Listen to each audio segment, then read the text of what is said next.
All right, so now we're going to talk about the interactions that occur inside the human body. So I drew these in red just to kind of like keep these separate because I know a lot of people get X-ray production confused with X-ray interaction.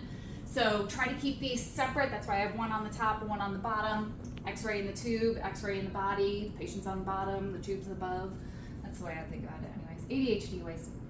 So the first one that we're going to talk about is photoelectric.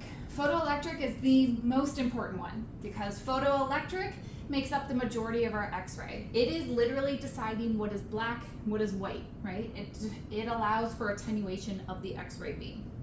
So with photoelectric, we do have ionizing, right? So we are going to knock an inner shell electron out, a photoelectron, right? And then that outer shell is going to drop in to fill that, which is going to be known as a secondary characteristic cascade. So same concept. So do you see how these two could look very, very, very similar, except one is a straight line and one is a wavy line? But basically it's the same concept. We're knocking out an inner shell electron and then we're having that characteristic cascade, which is producing secondary radiation in this case, which can continue on and make more interactions within the body. So photoelectric effect is what's making all of our black and white.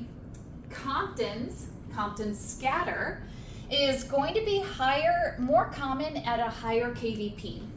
Because at a higher kVp, that X-ray is coming in at a very short wavelength, high frequency, high energy. It's more likely to knock out an outer shell electron, just boing on its way out. We're going to knock out a Compton scatter electron. And in the process, it's going to lose some of its energy, but continue on its way, right? So it's going to not have nearly as much energy. The wavelength's going to get longer, shorter, lower frequency, less energy, but it can keep going on and it can hit another atom somewhere in the body and do this again. Compton's is basically what gives us all of our grays. So as we go into a higher kVp, we're more likely to have more Compton scatter occurring than photoelectric effect.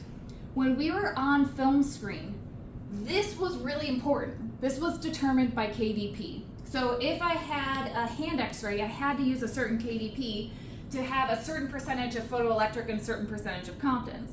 Now we're able to take, remember I was telling you, that tiniest bit amount of radiation and make an image out of it.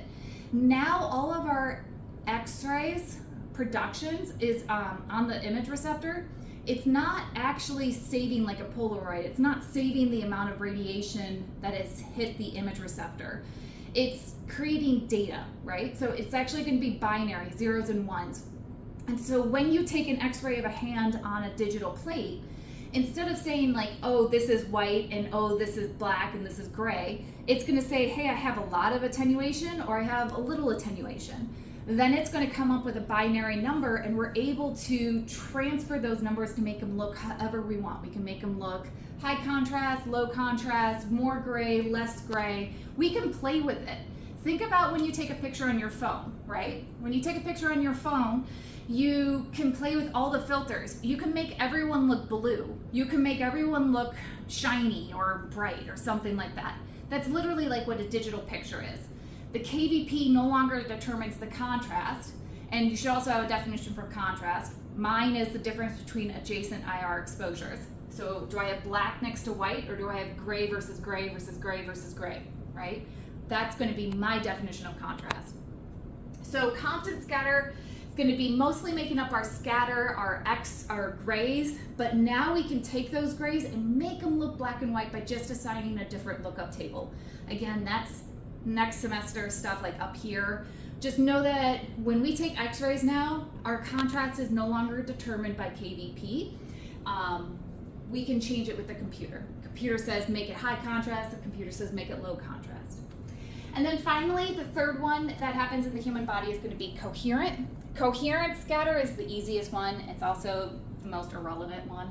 It literally is also non-ionizing, so you can see how that could be, think like a test maker, that could be a test question. The rest of these were all ionizing.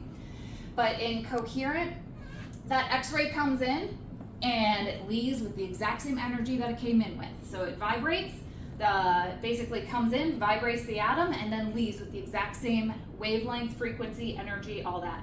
Same in as out. Really not important. Like this is going to be making up just a tiny bit of our X-ray in terms of our X-ray production, but it's very insignificant. So the four main ones are Brem's characteristic for X-ray production, photoelectric, and Compton's for image production. And then they like to throw in Coherent just to kind of like throw in a curveball. But is it really important? Meh.